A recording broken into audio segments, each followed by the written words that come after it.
Hello dear learners, कैसे हैं आप सब। अगेन ये जो वीडियो है आज का काफ़ी इंपॉर्टेंट है क्योंकि यहाँ पे हम बात करने वाले हैं बिजनेस स्टडीज़ के nature and significance of management की, जो कि है चैप्टर 1। और टर्म 1 में चैप्टर आ रहा है ऑब्वियसली, तो इसके कुछ इंपॉर्टेंट एमसीक्यूज़ की हम बात करने वाले हैं। इस वीडियो में हम एमसीक्यूज़ की बात करेंगे। आने वाले कुछ वीडियोज़ में मैं आपको इन शॉर्ट के चैप्टर पढ़ाऊंगा। अगर आप डिटेल में ऑलरेडी इस चैप्टर को पढ़ना चाहते हैं तो आप आई बटन पर क्लिक कर सकते हैं। वहाँ पर आपको ऑलरेडी जो प्रीवियसली अपलोडेड वीडियोज़ हैं वो मिल जाएंगे और आप इस चैप्टर को बहुत ही डिटेल में पढ़ पाएंगे। बाकी जल्दी मैं शॉर्ट वीडियोज़ भी लेके आऊँगा। तो बात कर लेते हैं आज के इस वीडियो की और कुछ क्वेश्चंस की।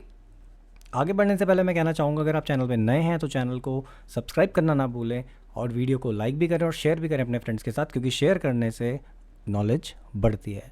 सो फर्स्ट क्वेश्चन जो है वो ये कहता है कि what distinguishes successful manager from a less successful one is the ability to put the principle into practice. Which aspect of nature of management is highlighted in the above statement. यानी यहाँ पर सिंपल सा एक फंडा ये कह रहा है कि भाई सक्सेसफुल और अनसक्सेसफुल जो मैनेजर है या लेस सक्सेसफुल मैनेजर है, वहाँ पर जो एक इम्पॉर्टेंट एस्पेक्ट है वो है ability to put the principles into practice. So management का कौन सा एस्पेक्ट जो है इस स्टेटमेंट के थ्रू हाईलाइट हो रहा है? क्या ये मैनेजमेंट एज अ साइंस है, क्या ये मैनेजमेंट एज एन आर्ट है, मैनेजमेंट एज अ प्रोफेशन है, या फिर ये management as an intangible force है? तो इसका जो करेक्ट आंसर है वो है मैनेजमेंट एज एन आर्ट। अब कुछ लोग यहाँ पे कंफ्यूज होंगे क्योंकि यहाँ बात हो रही है प्रिंसिपल्स ऑफ मैनेजमेंट की या प्रिंसिपल्स की। सो यहाँ पर क्या होता है, हमारे माइंड में सबसे पहले एक चीज़ आ जाती है कि भाई प्रिंसिपल्स ऑफ मैनेजमेंट, तो ये कहते हैं कि it is scientific in nature. तो हो सकता है कि आपके माइंड में यहाँ पे मैनेजमेंट ऐसा साइंस आ जाए, बट ऐसा नहीं है। यहाँ पर प्रैक्टिस की बात हो रही है और कौन एक्शन में उसको लेके आ रहा है। तो होता क्या है कि आप किसी को भी कुछ भी बताएंगे। फॉर एग्जांपल, अगर आप क्लास में क्वेश्चंस पढ़ते हैं, आपने कोई क्वेश्चन सॉल्व किया है, आपने कोई कॉन्सेप्ट पढ़ा है, तो भी जब आप एग्जाम्स में लिखते हैं तो हर एक स्टूडेंट का लिखने का जो मेथड होता है डिफरेंट होता है। ऐसे ही मैनेजर्स के साथ होता है कि जब आप उन्हें प्रिंसिपल्स ऑफ मैनेजमेंट पढ़ाते हैं या कुछ भी, वो मैनेजमेंट कॉलेजेस में या स्कूल्स में पढ़ के आते हैं, तो अगेन रियल लाइफ सिचुएशन में वो अपने ढंग से उसको अप्लाई करते हैं। इसलिए इसका करेक्ट आंसर जो है वो है मैनेजमेंट एज एन आर्ट। अब बात कर लेते हैं सेकंड क्वेश्चन की।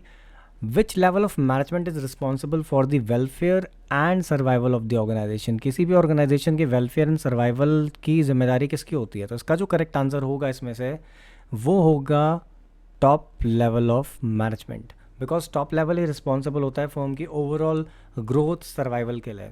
तो ये ध्यान रहे, इसमें भी कई बार बच्चे कंफ्यूज होते हैं क्योंकि इनके माइंड में क्या चल रहा होता है कि सारे ही लेवल रिस्पॉन्सिबल हैं, मिडिल लेवल भी रिस्पॉन्सिबल है, बट ऐसा नहीं है। सिर्फ और सिर्फ टॉप लेवल मैनेजमेंट रिस्पॉन्सिबल होता है फर्म के वेलफेयर एंड सर्वाइवल के लिए, बिकॉज उन्हीं के डिसीजंस होते हैं, वही पॉलिसी फ्रेम करते हैं जो बाकी लेवल ऑफ मैनेजमेंट फॉलो करते हैं। बात करते हैं क्वेश्चन नंबर 3 की। Identify the dimension of the characteristic of management. It is multidimensional, which specifies that the task of management is to make strength of human resource effective and their weaknesses irrelevant towards achieving the organizational objective। यानी आपको यहाँ पे जो dimension है, characteristic है management का, उसको find करना है। वो भी मल्टी डायमेंशनल लिखा हुआ है, तो उसमें से कौन सा जो है वो सिग्निफाई करता है कि भाई मैनेजमेंट जो है मल्टी डायमेंशनल है। तो हमें पता है कि management of work multi dimensional का पार्ट है, ठीक है। मैनेजमेंट ऑफ पीपल भी उसका पार्ट है, मैनेजमेंट ऑफ ऑपरेशन भी है, और लास्ट में आता है मैनेजमेंट ऑफ गोल्स। सो इसका जो करेक्ट आंसर है वो है B, that is management of people. अब ये जो मैनेजमेंट ऑफ पीपल है ये क्यों यहाँ पे इम्पॉर्टेंट है, आप कह सकते हैं कि क्यों इसका आंसर है। बिकॉज देखिए, आपने मैनेजमेंट की डेफिनेशन पढ़ी होगी। मैनेजमेंट की डेफिनेशन कहती है it is a process of getting work done with and through others. तो ये जो विद एंड थ्रू अदर्स है, तो ये मैनेजमेंट ने कितनी भी, मतलब साइंस एंड टेक्नोलॉजी कितनी भी एडवांसमेंट कर ले, बट सबसे इंपॉर्टेंट टास्क किसी भी मैनेजर का है to get work done from people. यानी ठीक है, तो ध्यान रखिएगा।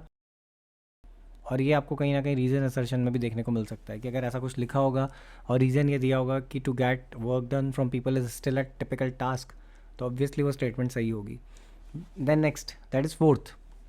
Name the concept that refers to the number of subordinates that can be effectively managed by a superior and determines the number of level of management in the organization। तो इसमें से कौन सा कॉन्सेप्ट है जो कि ये बताता है कि भाई कितने नंबर ऑफ सबॉर्डिनेट जो है इफेक्टिवली एक मैनेजर जो है मैनेज कर सकता है या सुपीरियर मैनेज कर सकता है, और इसके through number of level of जो मैनेजमेंट होता है वो डिफाइन होता है या फिर डिसाइड होता है। तो उसका आंसर जो है that is span of management. Fifth question कहता है, unlike profession such as medicine और law which requires a practicing doctor or lawyer to possess valid degrees, nowhere in the world it is mandatory for a manager to possess any such professional degree. Identify the characteristic of profession being discussed above which is not being strictly met by the management. तो भाई ये कहता है कि जो different professions हैं, जैसे कि चाहे वो मेडिकल हो चाहे वो लॉ हो, जिसमें कि प्रैक्टिसिंग डॉक्टर्स या लॉयर्स होते हैं, तो उनके लिए मैंडेटरी होता है कि उनको वैलिड डिग्री चाहिए।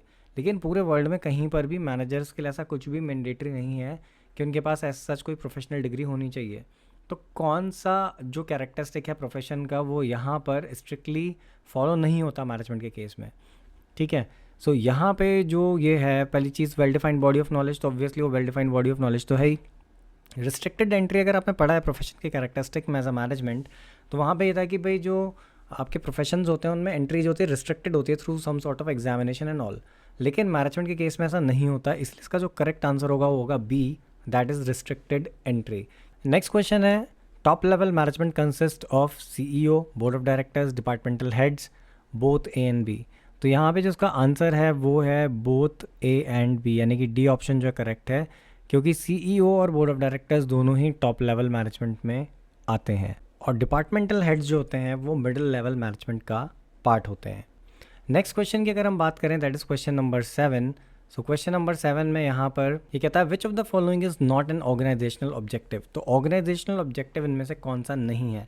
प्रॉफिट ऑर्गेनाइजेशनल ऑब्जेक्टिव होता है, ग्रोथ भी होता है, सर्वाइवल भी होता है। तो लास्ट ऑप्शन जो बचता है दैट इज़ डी, यानी जनरेशन ऑफ एम्प्लॉयमेंट, ये आपका ऑर्गेनाइजेशनल ऑब्जेक्टिव नहीं है। देन क्वेश्चन नंबर 8 की बात कर लेते हैं which of the following are the functions perform by operational level of management. तो जो आपका लास्ट लेवल या लोअर लेवल भी इसे कहते हैं, उसी को ऑपरेशनल लेवल ऑफ मैनेजमेंट भी कहते हैं।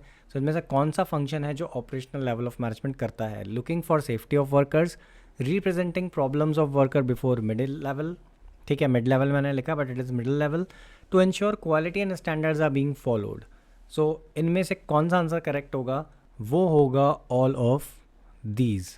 अगेन क्वेश्चन नंबर 9 बहुत ही ईजी सा, pick the odd one out, यानी कि जो ऑड है उसको अलग करना है।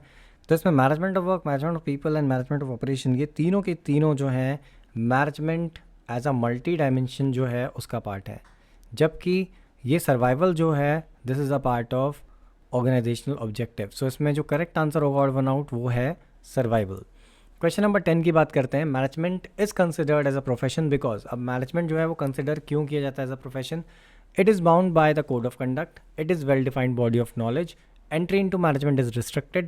Membership of professional association is compulsory. तो इसमें से कौन सी ऐसी फीचर है जिसकी वजह से मैनेजमेंट को प्रोफेशन माना जाता है। इसका जो करेक्ट आंसर है वो है it is well defined body of knowledge. अब बात कर लेते हैं क्वेश्चन नंबर 11 की। If an organisation has good management team that is efficient and effective, it automatically serves society by providing good quality product at reasonable price। यानी question कहता है भाई कि ऑर्गेनाइजेशन अगर एक है और उसकी अच्छी मैनेजमेंट टीम है, इफेक्टिव भी है, एफिशिएंट भी है, तो ऑटोमेटिकली सोसाइटी को सर्व करती है, क्वालिटी प्रोडक्ट प्रोवाइड करती है, वो भी रीजनेबल प्राइस पे। तो कौन सा एस्पेक्ट ऑफ मैनेजमेंट जो है इसमें हाईलाइट हो रहा है। इसका जो आंसर है वो है मैनेजमेंट एज ए प्रोफेशन।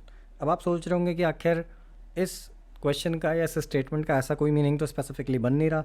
तो देखिए अब तक जितने भी एग्ज़ाम्स हुए हैं, चाहे वो क्लास 10th के IT को उठाइए, AI को उठाइए, या आप कोई भी एग्ज़ाम उठाइए, तो मैक्सिमम केस में CBSE ने ऐसे ही क्वेश्चंस पूछ लिए हैं, वो भी NCERT के थ्रू। और मैं आपको यहाँ दिखा सकता हूँ, मैंने इसलिए NCERT भी डाउनलोड करी हुई है। आप देख सकते हैं कि यहाँ पे ये NCERT जो है वो मैंने ओपन कर रखी है और यहाँ पर इसके बारे में कुछ लिखा हुआ है, वो हम पढ़ रहे हैं मैनेजमेंट एज अ प्रोफेशन, ठीक है। तो मैनेजमेंट एज अ प्रोफेशन में जब आप यहाँ पर जाते हैं तो आप देखेंगे नीचे कि सेम यही जो लाइन्स हैं वो उठा के यहाँ पे डाली गई है कि management all over the world या management does not meet the exact criteria of profession, however it does have some of the features of profession. तो यहाँ पे जब ये पॉइंट्स लिखे हुए हैं ना, तो यहाँ पे सेम लाइंस आप देखेंगे यहाँ पे है, और ये CBSE के सैम्पल पेपर में भी है। क्वेश्चन मैंने वहीं से पिक किया था क्योंकि मैं बहुत सारे सैम्पल पेपर के थ्रू और पिछले कुछ ईयर्स के जब क्वेश्चन पेपर को खंगाल रहा था तो मैंने उसमें देखा कि ये क्वेश्चन वहाँ पे कहीं ना कहीं था, तो मैंने लाइन वहीं से पिक करी है। और आप यहाँ देख सकते हैं कि यहाँ पे क्या लिखा हुआ है, सेम जो लाइंस हैं वहाँ लिखी हुई हैं कि दिस में B profit maximisation and all, और ये, और उसके बाद यहाँ पे आप देख सकते हैं कि if an organisation has good management team that is efficient and effective, it automatically serves society by providing good quality products at reasonable price. तो इन शॉर्ट मैं ये भी कहना चाहूँगा कि भाई कोई भी आपका एग्ज़ाम है NCERT को ज़रूर देखिए, क्योंकि NCERT से हो सकता है लाइन रेंडमली कहीं से भी पिक करके कोई भी क्वेश्चन बना दिया गया हो, इससे रीजन असर्शंस भी बन सकते हैं। सो आपको ये ध्यान रखना है कि आप एनसीईआरटी पढ़ के जाएँ। बाकी एनसीईआरटी की बुक्स का लिंक यानी डाउनलोड कैसे करनी है वो ऑलरेडी मैं डिस्क्रिप्शन बॉक्स में मेंशन कर दूँगा, तो आप वहाँ से बुक्स को ईज़िली डाउनलोड कर पाएंगे। नेक्स्ट अगेन अब हम चलते हैं वापस अपने क्वेश्चन में। तो अब क्वेश्चन नंबर 11 आपको समझ में आ गया होगा कि क्यों है। क्वेश्चन नंबर 12 की बात करते हैं। विच level of management is responsible for implementing and controlling plans and strategies developed by top level management. तो भाई टॉप लेवल मैनेजमेंट जो भी प्लान्स बनाता है, जो भी स्ट्रेटजीज डेवलप करता है, इंप्लीमेंट करता है, तो उनको कौन कंट्रोल कर रहा होता है, कौन मैनेज कर रहा होता है। सो इसका जो करेक्ट आंसर है वो है आपका middle level of management. Confuse नहीं होना है इसको, आपको ध्यान रखें आप, ये मिडिल लेवल ऑफ मैनेजमेंट है। एंड मैं इसको एक बार सही भी कर देता हूँ क्योंकि हो सकता है कहीं कन्फ्यूजन में आप इसको सी ना समझ लें। So this is the option B, that is middle level management, क्योंकि वही इंप्लीमेंट करता है सारी पॉलिसीज़ और कंट्रोल करता है प्लान्स को जो भी टॉप लेवल ऑफ मैनेजमेंट बनाता है। अब बात कर लेते हैं हम क्वेश्चन नंबर 13 की। Which level of management plays very important role in the organisation since they interact with the actual work force. तो ऑब्वियसली तो आप सभी को पता होगा कि एक्चुअल वर्क फोर्स से कौन इंटरैक्ट करता है, that is the last level और लोअर लेवल, या फिर हम उसे कहते हैं सुपरवाइजरी लेवल, वो इंटरैक्ट करता है, इसलिए वो बहुत इंपॉर्टेंट रोल प्ले करता है मैनेजमेंट में। Next question, question number 14, management is dash process. तो ये बहुत ही आसान सा क्वेश्चन है। इसका जो आंसर है that is both B and C, क्योंकि आपको ऑलरेडी पता होगा ईजी प्रोसेस तो नहीं होती मैनेजमेंट, गोल ओरिएंटेड होती है और कंटिन्यूस होती है, इसलिए इसका आंसर होगा D. Then question number 15, identify the function of management, planning, then आपका क्वेश्चन मार्क, स्टाफिंग, डायरेक्टिंग। तो आपको पता है सीक्वेंस क्या होती है, planning, organising, staffing, directing, controlling. तो इसका आंसर क्या होगा, that is B, organising. So this much in today's video. I hope कि ये MCQs आपको समझ में आए होंगे और जो भी आपको एक्सप्लेन किया गया है वो आपको पता चल गया होगा कि इसका रीज़न क्या है। नेक्स्ट वीडियो बहुत जल्दी मैं लेके आऊँगा जिसमें कि मैं कोशिश करूँगा कि मैं और MCQs, रीजन इंसर्शंस लेके आऊँ। साथ ही साथ मैं आपको चैप्टर्स भी इन शॉर्ट जो है एक्सप्लेन करूँगा। बाकी मैंने आपसे बोला कि अगर आप डिटेल में पढ़ना चाहते हैं तो चैनल पे ऑलरेडी वीडियोस हैं, डिस्क्रिप्शन में आपको वो वीडियोस भी मिल जाएंगी। वीडियो अगर अच्छा लगा है तो वीडियो को लाइक करना ना भूलें, अपने फ्रेंड्स के साथ शेयर करना ना भूलें और चैनल को सब्सक्राइब करना तो बिल्कुल भी ना भूलें। Thanks for watching the video.